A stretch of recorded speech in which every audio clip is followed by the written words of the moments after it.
The next item is the 2015 Weld County Leadership Cohort, and it sounds very intriguing. The Director of Elementary School Leadership, Wes Tuttle, and University of Northern Colorado Assistant Professor, Dr. Spencer Weiler, are here to give us an update, along with an Assistant Principal from Bell. Yes, good evening, President DeWitt, and Superintendent Eads, and members of the school board. Another collaborative project, as Bob was talking about the collaboration with the city. Let me share with you this collaborative project that we've had going on with UNC. We've got two people, as you mentioned. Dr. Spencer Weiler is up at UNC and is part of the project there, and then Ashley Aragon is the assistant principal at Romero 4A campus, and she's been a part of this. And so I'm going to have them both talk in just a moment about their experiences with the program and what that offers. But this is our leadership cohort program, which offers members of our district to be able to participate in that and ultimately gain their principal license through that program. Know that we've got in your packet there's 3 pages. The first page is just kind of an overview. The second and third pages give you members that have participated in this over the past several years. We're just getting ready to start our 4th cohort group that will be starting in January of 2015. So we're in the process of finalizing that group there. But it's exciting to see the members that have been a part of this group and the leadership roles that they've taken within our district. Some of them continue in their classrooms and take those learning opportunities and apply them in their settings in their buildings. Being a department chair, taking leadership in the buildings, great way to do that. We have some that have moved into coordinator positions and facilitate instructional content areas in our district and that kind of stuff. And then we have others that have moved into dean, assistant principal, and many into principal positions as well. So if you look through that, you can see the list and all the different ones. If the first group, for example, in 2008 that started, there's 20 members of that, 12 of them are in leadership capacities in one way or another. So it's exciting to see how this has moved forward in our system. I'm going to let Spence talk a little bit about the cohort group and how that collaborative project works with UNC. Great. Thank you. Thank you, board, and thank you, Superintendent, for this opportunity. Basically, and I'll just give you, I could go on in it for hours, but I'm guessing you don't want me to, so I'll just give you a quick overview. This is a partnership between the university and the Ed Leadership Department at UNC and District 6. We rely on District 6 to identify the individuals that will be admitted to the program based on the criteria that they've established. And so once we receive the names, then we serve these students in a cohort. So they end up taking all their courses together, which is an incredible asset. It allows for your educators, our students, to have these incredibly rich discussions about leadership and the application of leadership concepts in school districts such as District 6. The cohort originally was a District 6 cohort. It eventually morphed into a Weld County cohort. And the benefit there is it allows the participants to engage in conversations with other educators in neighboring districts, which once again just enhances the discussion. And then, we've had a number of professors. It's a joy to work with these folks, and they are truly amazing educators. Many of my colleagues every year will say to me, "That's the best cohort I've ever worked with." And so like John Hefty said that about Ashley's group until he worked with the next group, and now that's the best cohort. But don't tell Ashley that. And then, finally, I think the final asset to the whole partnership that I would stress would be, actually, I'm going to say 2 more things. The principals in District 6 really work closely with these educators/students to provide them with an incredibly rich internship experience, which, we cover the theory. The internship provides them with the experience, the practical experience, which probably is more important. And then finally, the principals also are asked to identify potential applicants, and that process allows individuals who otherwise would never have considered themselves leaders or potential leaders to explore this path. And so every year we'll have students, once again, students/educators, who will say to me, "I never considered getting into ed leadership until Wes said I ought to go into this program," or whoever the principal might be. So thank you for the support and thank you for this partnership. We'll let Ashley talk a little bit from experiences then. She was in that 2008 cohort group. Seems like so long ago, and yet just yesterday. I really appreciated the partnership when UNC partnered with District 6, and I got to be a part of that first cohort. And I'm glad to hear that they have expanded it to be Weld County, because I agree that that does add some diversity to the group in terms of experiences that they can share. But I really appreciated the cohort group because I knew I could always go to them with something, whether it was personal or school related. And in fact, I did have to finish separate from the cohort because of personal things, and it was just totally different. Still at UNC, still loved my classes, but it wasn't the same because I didn't have those built relationships already. And so to this day, I see people who are in my cohort, and it's like we just saw each other last week, and we reconnect, and we get to share the joys of what we've been going through, or the ups and the downs. And so I've just really appreciated getting to know the cohort I was in, and then also the relationship with UNC, and being able to bring those problems that we encountered daily or challenges that we encountered and actually have a really good, rich discussion around it. So thank you for letting us share with you just a little bit about that information, the cohort, and like I said, we've just got a new group that will be starting here in January 2015. So any questions you have? Comments or questions from the board? Dr. Richard. Well, just a couple comments. I mean, a discussion that the board has certainly had is that leadership matters, and that ability to grow leadership within our own teachers to become leaders is such an asset. And then having UNC a mile or two away, that's an asset that we don't want to overlook. And so I'm just very excited about this. And the list of people that and where they've gone into leadership roles is just really amazing. It's nice that we've captured many of them, but you know, life plans, they're not always going to stay here, but it's great to see that they've gone into leadership in other places. So thank you on that, and thank you for all you've done for this program. Well, soon to be Dr. Aragon, do you have a do you have a perspective as that kind of PhD student involved in this program that you might want to kind of highlight? We spoke a little bit about that at Bella the last time we visited. Well, yeah, now I'm in my program at DU and almost finished with my doctorate there, and only went to DU because I had my 2 other degrees from UNC, so didn't stay there. But it, you know, that cohort, it really makes a difference. Here I had that close, and I'm in a cohort now, and so it is nice. I still have that family, but we're so spread apart. Most of them are from Denver, some are from even farther away, and so it's just different as opposed to having them all very close within the same district or even surrounding districts that are close. And so we still talk now about the program I'm in, and they help me still. Brilliant. Well, that's as it should be. Well, thanks to the 3 of you. We certainly are enthusiastic about continuing to support this in any way we can, because obviously the broadest community possible benefits from your students, our faculty and others making advancements in their education. So thank you. Thank you. Thank you. The next item is the 2015-2016 district calendar. It's the first reading of some calendar options. Chief Human Resources Officer, Dr. Kevin Ayton. Thank you. And Greeley Education Association President, Ms. Patricia Otto, are here to catch us up. Good evening, President DeWitt, Superintendent Eads, members of the Board of Education. Ms. Otto and I are pleased to be here this evening. First, we'd like to thank our calendar committee.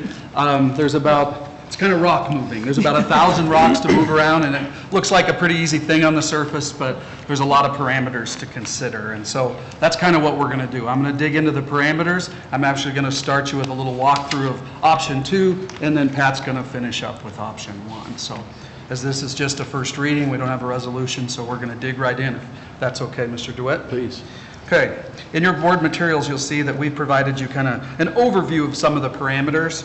Of course, there's a lot more fun in here. 2016 is a leap year, as you can imagine. So, and about every 7 years, the calendar gets tougher and tougher because of that 7-year cycle. So 2 of those 3 years are pretty easy, and we're coming up on a stretch when it just doesn't fit our agrarian school calendar as well that we would like it to. But in general, internal stakeholders and external stakeholders in our district have reported general satisfaction with our calendar, and I think that's really good news. But also know that because we have decided to have, you know, that graduate, you know, trying to have in that first semester before the winter break, there are some parameters around that. Of course, we try to do that and create as much balance as possible. What happens is when you have to be real careful how many days you lift out of that fall semester, because you have to be paid back second semester, and we have plenty of time in second semester. For the students out there, we could go into June and July. Okay, the teachers probably wouldn't like that either. That other parameter is that the conclusion, we want to, in general, conclude the school year before Memorial Day, and our third biggest factor is families, and everybody seems to report they do want a full 5 days at break. And remember, we have plenty of days in that second kind of spring semester. We agreed, the calendar committee agreed with the Board of Education that returning teachers on a Friday was probably not the best. But you also need to know the way the math works out, that between the groups of either returning teachers, new teachers, and those and our students, somebody has to start on a Friday. Just the way the 4 days and the math works out. So you'll see that in these options. We again stayed with the belief that keep the maximum attendance at spring conferences to lift that Friday conference day away from President's holiday, and so that was a kind of unanimous thing. The best, again, our guess, the state isn't as far ahead as CHSA or other things, but our best guess is that our best bet is for a March 28th to April 1st spring break, and that seems to fit as best it can between the two CMAS windows. And so that's a consideration, but CDE doesn't, we're guessing to some extent, and speaking with Dr. Dattery, we guess when that week is, because CHSA has calendars out forever, and CDE doesn't necessarily have them. We also looked pretty, you know, we actually had a calendar option, and we looked again at having a full week off at Thanksgiving. Number one, that represents a pretty big financial hardship on our classified folks, because if they don't get paid, if they don't work, they don't get paid. Plus, as I've already kind of told you, that the more days we lift out of the fall, we just create more imbalance. So if you want a longer fall break, let's say, or you want to take days out of that Thanksgiving break and not go to school, it's a financial hardship, yes, but it also just tips that scale toward time you have to make up in the spring. And then the last one, the committee really, this is where the good news was, really considered ways to restructure a little bit and maybe use some of the compensation days around parent-teacher conferences in sort of a new way, and really be able to give something back, I think, to teachers, and I think that's going to be important. But also in your packet, that's why we've included that fifth page that is kind of how we would propose that, you know, there are 10 more teacher days than student days, and that kind of shows how that balances out for them. And let's be honest, we want to keep a calendar that people generally like. So that's kind of the parameters that we used, if you want to hang with me. Remember, I'm going to start you looking at option 2, and then we'll work back to the unanimous choice of the committee with Pat in option 1. Calendar option 2 has a start date of for new people on the 4th of August. The continuing teachers would start the 10th, students would start the 14th. Because if you look to the bottom of it, this has a calendar balance of 85 and 89 for student days. To keep the balance as much as possible, there is no fall break in this calendar option. And then this one has a feature of that there would be a PD or another day just on December 19th. As we turn the calendar to that spring semester, all students and staff would begin on the 4th. We would have it's a finer point in here, but in the last two calendars that the board's approved, there's actually, if you look on paper, a 6-day spring break. There's been a trade out comp day that actually sits right before spring break. And in this option, I know it confuses people, but I refer to spring break as 6 days because it sort of is for students and teachers. And this calendar has that feature in it, given that when that spring break, I said it's the 28th to the 1st. One major downside of this calendar is that this has graduation on that 20th and 21st, and it's not if there will be CHSA conflicts, there will be CHSA conflicts. So this is like state track. So, I mean, there will be numerous CHSA conflicts, and so that is a major downside of this calendar, and that's really kind of walks you through what the bullets say. And if we, to get bounced into that next week, we would have to greatly imbalance these semesters in this option. And we looked at a later start, but really a later start when you bounce the days, bounces you into June. So we did look at one of those options as well. So as I told you, we're starting to get on the cusp of those 2 or 3 years where the calendar gets very, very hard around, you know, that 7-year cycle through the calendar. So we have 2 or 3 pretty good years. So this was not, again, I'll remind you, the unanimous choice of the committee. Ms. Otto is going to give you choice 1 and walk you through the parameters of it. That was the unanimous choice of the committee. So I get the one the committee really liked, which was option 1. Yeah, I get to give the good news. So there are still some features that are the same in option 1. Having returning teachers not start on a Friday. They would start on a Thursday. It also brings back the fall break day in October.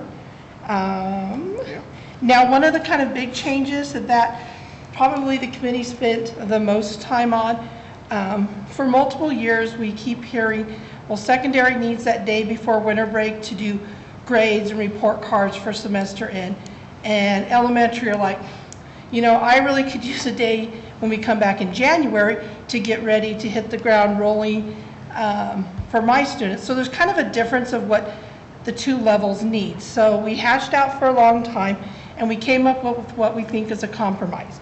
So instead of having the spring comp day traditionally backed up with spring break, we said, what can we do with that day that would help secondary still meet their needs, but also help elementary meet their needs of, I need to get ready for the second semester and hit the ground running. Because our elementaries aren't all on semesters, quarters like the high schools. We have trimesters, so it's a little different mix. So what we came up with is in December on the 18th, that Friday before winter break, that would be a secondary work day for them to do their traditional, get the report cards done, get the grading done, get things entered. That would be the elementary comp day for spring conferences. Then in January on the 4th, it would flip. That would become secondary's comp day for spring conferences, and that's a work day then for elementary to get ready for second semester, prep, PD, whatever needs to be done. So we're still getting the comp day, but it's meeting the needs of what secondary needs in December, what elementary has been asking for multiple years in January. And the biggest deal is Oh. the testing window. Yeah. So what this also then adds, because we don't know the whole CMAS schedule, that gives us another day, second semester for testing for CMAS and Park. It also moves graduation down to what we've kind of traditionally had the weekend right before Memorial Weekend. And then it doesn't conflict for CHASA, so our kids aren't having to make a choice of, do I go to graduation? Do I go participate in state competition? It takes that factor out for the kids, so they're not making, I have 2 important things happening my senior year, what do I do? So we've eliminated that piece. I think that's it. Yeah, there might be a couple of CHASA conflicts then, but they But would the be biggest- very limited. Yeah. It's not finals weekend, so I think those are really the kind of 2 options that the calendar decided to send forward to the board. Now, Pat and I are available for any questions or comments you may have, as this is a first reading. Mr. Haefele. I want to compliment you both for working together so well. You listened to what the board asked, and that's very appreciated. I also think that the compromise for the Friday before the Christmas holidays and the Monday after the Christmas holidays is a sign of respect and listening to our educators. And I think that's a very, very positive move on the part of your committee, and I greatly appreciate that. And I look forward to voting for option 1 in the future. Dr. Richard. Okay, so do we have the snow days built in here? I knew that would come up. So the good news about that is that 2 years ago now, when we added 30 minutes to our day, we're in much better shape. So the point is that now we have options. In the past, we had the option of to make up or to make up. And now we have some options. And I can tell you those numbers. We're most tight at middle school. We have 2 days of grace, so that's as many days as we ever had built in anyway. Yeah. And yeah, so we're good. At elementary, you're always good. We have 22. All of our high schools except Northridge have actually 26, and there's 15 at Northridge. So literally outside of middle school, we have weeks, which is excellent. So we knew that might come up as a question, but we're good. We're actually in a good place now because of the time we've added back in. So thank you. Then on the December 18th, January 4, on the K through 8 schools, that would be left up to each school or separate out elementary, middle school? The discussion was the whole school would do one or the other, because they're on trimesters, so that's not a grading issue for them. So we left that kind of, that would be, a decision at the building level. It might be superintendent's decision. But yeah, they would get the same thing. The whole school would work one day and have the other day as their comp day. Okay. Then in the center part where it kind of has the narrative, August, September, October, November, December, in this one, I think January 5th needs to be included as the students return. Oh, Okay. Yep. So throw that in there. And then my final question is this: am I reading it right that in the first semester, students at 81 days, second semester, students at 93 days? yes. Yes. And so that's a 12-day difference versus in option 2, there's a 4-day difference. Correct. That's one of the bullets. There is slightly more. There's slightly more imbalance, but also we have, because of the assessments and some of the things, that there's actually greater balance because Instructionally, there's Instructionally. There's So better that's- balance. yeah. Okay. So you can, depending on level, we think there's 4, 5, 6 days in there. So actually it comes back to, the other one would actually have been in balance the other direction because of the assessments. We think this one's still within parameter, but it still gives us the right start date and the right graduation date. So I said, that's one of those, it depends on where you put it. I always say you can have anything you want with a calendar, you just can't have everything you want. So And one of the concerns we hear a lot from teachers, second semester, is that with all the assessments given, whether it's TCAP, CMAS now, and PARC, is you lose so much instructional time because you're giving all those tests. So it does look a little lopsided, but if you take out the days we're doing all of our assessments, the instruction days end up being more balanced. Yeah. Well, thank you for working through a very challenging issue every year. yes. Other comments, questions? Any questions? Brilliant. Thank you both very much. Please extend our thanks to all your colleagues We will. that are putting their brains together to fix this. We will. Thank you. Thank you. Well, that concludes this evening's meeting. We'd like to thank everyone for tuning in or for being present. We stand adjourned.